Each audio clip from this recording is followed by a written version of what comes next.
हमारे सभी आदरणीय बुजुर्ग, किसान भाई, माताएं, बहनें और बड़ी संख्या में नौजवान साथी पत्रकार बंधुओं, मैं देख रहा हूं जहां पंडाल में इस दोपहरी में थोड़ा बहुत छाया मिल रही है, पंडाल पूरा हमें भरा दिखाई दे रहा है।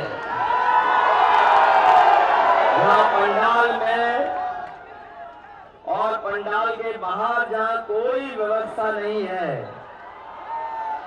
धूप से बचने की, उसके बावजूद भी दाएं और बाएं और मंच के चारों तरफ अपने गमछे से धूप बचा करके जो खड़े, मैं आप सबका बहुत बहुत आभार और धन्यवाद देना चाहता हूं। और इस बार मुझे गोरखपुर और आसपास के क्षेत्रों से जो संदेश मिल रहे हैं और जो माहौल बता रहा है और जो यहां पर जोश और उत्साह देखने को मिल रहा है, इस बार न केवल गोरखपुर, बांसगांव और आसपास जितने भी लोकसभा क्षेत्र हैं उसमें सभी के सभी इंडिया गठबंधन के प्रत्याशी जीतने जा रहे हैं।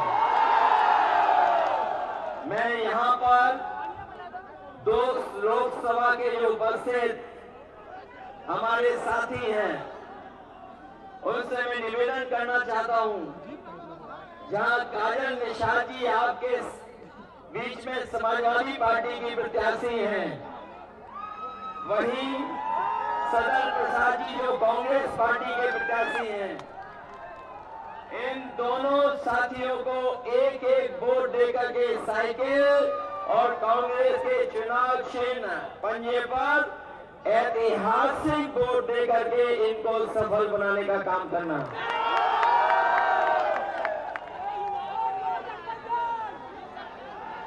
मैं देख रहा हूं इस बार गोरखपुर और आसपास के लोगों ने मन बना लिया है। इस बार भारतीय जनता पार्टी का जो गोरख धंधा चल रहा है उसको हमेशा हमेशा के लिए समाप्त कर देंगे। ये जो गोरख धंधा चल रहा है लखनऊ से लेकर के दिल्ली तक,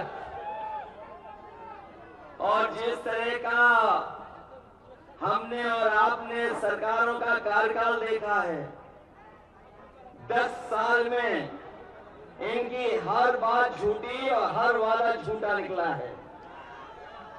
जो लोग कहते थे 400 पार का नारा देकर के,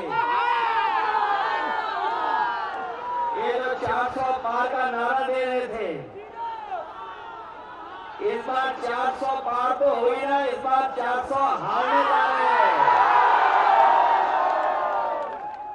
और सच्चाई तो ये है कि अगर सही तरीके से हिसाब किताब लगाओगे, दिल्ली वालों ने अपने मन की बात 400 पार में कह दी।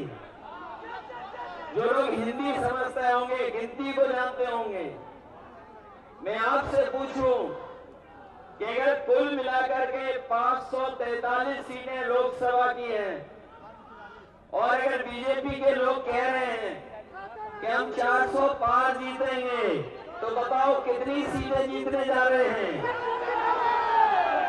543 में 400 पार कितनी बन रही हैं? ये 143 नहीं, इस बार देश की जनता इनको 140 सीटों के लिए भी तरसा देगी। और ये जो गुस्सा बढ़ता चला जा रहा है, ये जो गुस्सा बढ़ता चला जा रहा है, हम पहले चरण से देख रहे हैं, पहले चरण से गुस्सा देख रहे हैं। ये 7वें चरण में जनता का गुस्सा 7वें आसमान पर होगा, 7वें आसमान पर। ये गोरखपुर और आसपास बहुत बड़े पैमाने पर बेरोजगारी है।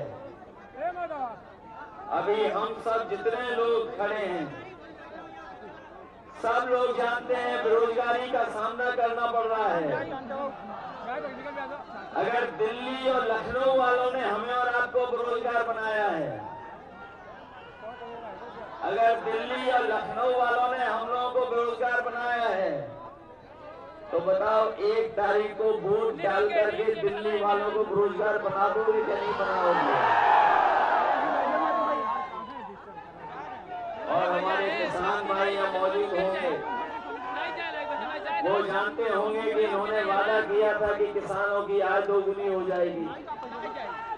न किसानों की आय दोगुनी हुई,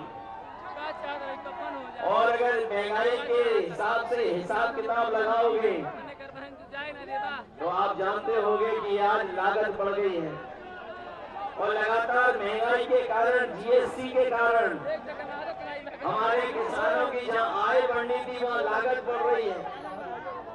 न केवल ये लागत बढ़ा रहे हैं, बल्कि किसान भाई जब खेत के लिए, अपनी फसल के लिए खाद लेने जाता होगा तो हर बोरी में वो 5 किलो पहले और 5 किलो अब, बताओ कितने किलो की चोरी कर रहे हैं? 10 किलो की चोरी कर दी। न केवल 10 किलो की बोरी से चोरी की है, बल्कि हमारे किसानों को जबरदस्ती इन्होंने नैनो यूरिया खरीदवा दी। डीएपी तभी मिली जब किसानों ने नैनो यूरिया खरीदी, और ये नैनो यूरिया से भरोसा दिलाया था कि किसानों की पैदावार बढ़ेगी, उनकी खेती बाड़ी बेहतर होगी, फसल की उपज अच्छी होगी। लेकिन लगातार नैनो यूरिया डालने के बाद भी हमारे किसान की पैदावार नहीं बढ़ी। जो लोग समझदार होंगे, जानते होंगे, उन्हें जानकारी होगी कि जिस तरीके से भारत छोड़ करके तमाम उद्योगपति पैसा लेकर के भाग गए थे, उसी तरीके से नैनो यूरिया वाले भी भारत छोड़ करके देश भाग गए।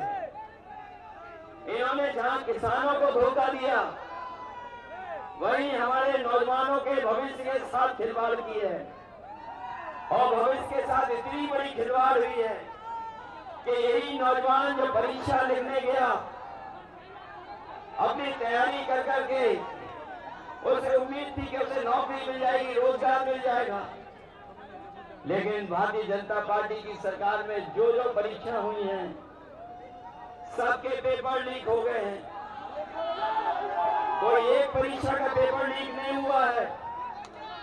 ये नौजवान यहाँ खड़े हैं जिन्होंने तैयारी की होगी, नौकरी के लिए कोचिंग की होगी, वो जानते होंगे अभी तक 10 से ज्यादा जो परीक्षाएं सरकार ने कराई हैं वो सबके पेपर लीक हो गए।